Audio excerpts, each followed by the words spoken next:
Саламатсыздар ма, курс тыңдаушылары? Келесі дәріс тақырыбы жылу процестері мен аппараттары, химиялық аппараттарға жылу жеткізудің өндірістік тәсілдері, химиялық аппараттардан жылу алып кетудің өндірістік тәсілдері.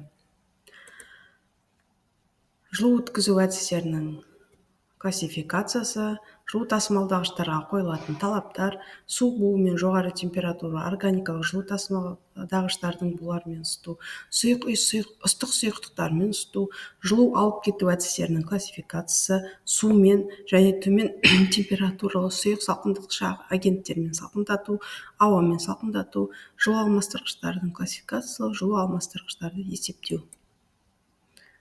Тасымалдағыштарға қойылатын талаптар. Жылу тасымалдағыштар термин ретінде жылу тасымалдауға қатысатын заттар мағынасы кең қолданылады.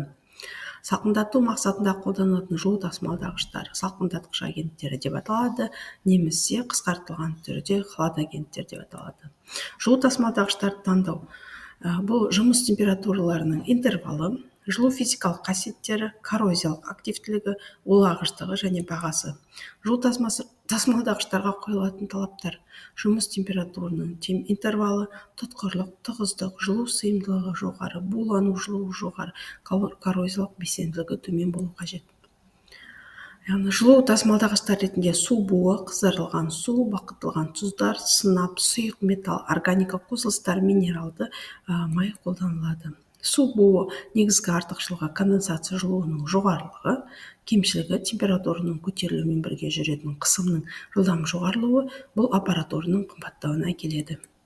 Су буымен ысыту, өткір буымен ысыту, яғни ысылатын сұйыққа бу барбатюр арқылы тікелей беріледі, және тұйық бумен, бұл ысытылатын сұйықтықты сумен араластыру мүмкін болмаған жағдайда тұйық бумен ысыту әдісі қолданылады.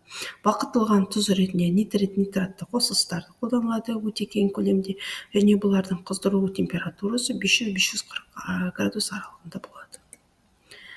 Сынап және сұйық металдар, бұлардың қыздыру температурасы 400-800 градус аралығына дейін барады. Кемшіліктері бұлары өте улы, сондықтан оларды тәжірибе жүзінде қолдану бұларды шектейді.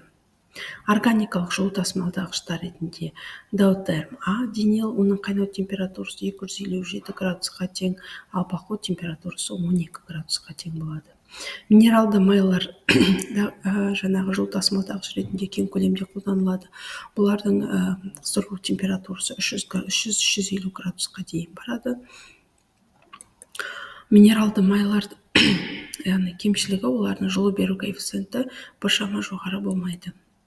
Жылуды алуды қажет ететін процестер химиялық технологияда өте көп кездеседі. Мысалы, газдарды, сұйықтықтарды салқындатқанда, буды конденсациялағанда, салқындатып жылу тасымалдағыштар көмегімен жүзеге асырылады. Су мен ауа ол ең қолайлы және ең көп таралған салқындатқыш агент болып табылады. Және жекелеп алатын болсақ, олар яғни бірнеше төмен температуралы сұйықтықтарды алуымызға болады. Су салқындатқыш ортаны 10-30 градусқа дейін салқындату үшін сумен салқындату кең қолданады. Бұл кезде қажетті температураға дейін салқындату судың бастапқы температурасына байланысты болады. Ал бастапқы температурасы шығу тегіне байланысты, яғни тоғамдардан, көлдерден, өзендерден, артезиан құдықтарынан немесе айналымдардан және өндірістік кәсіпорындарда су айналым циклына қатысқан су болуы мүмкін. Сумен және төмен температуралы сұйық салқындатқыш агенттермен салқындату.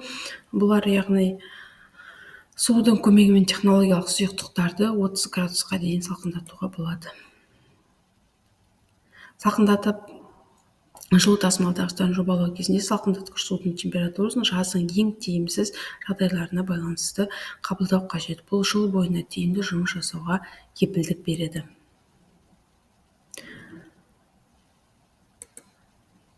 Сумен салқындатудың қарастырдық. Келесі ауамен салқындату. Бұл химиялық технологияда салқындатқыш агент ретінде ауаны да кең көлемде қолданылады.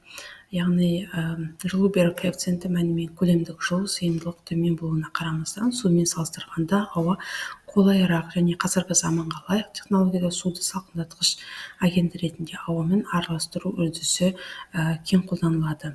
Ауаны салқындатқыш агент ретінде су айналым циклі жабдығының негізгі элементі болып табылатын араластырғыш градирня жылу алмастырғыштарда кең қолданылады.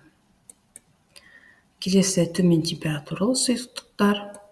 Салқындатқыш машиналардың түрлері: бұлар ауалы газды машиналар, бу машиналар, бу инжекторлы машиналар, абсорбциялық машиналар, пельте мен ранхель эффектісіне негізделген машиналар кең көлемде қолданылады. Сонымен қатар өндірісте ең көп қолданылатын салқындатқыштар бұлар фреондар деп аталады. Бұл метан мен этанның фторхлор орын басқан туындылары. Олар өте көп және фреонның бірнеше түрі болады, және бұл құрамына байланысты, химиялық құрамына байланысты бұл туындылардың да қайнау немесе салқындату температуралары ауысып отырады.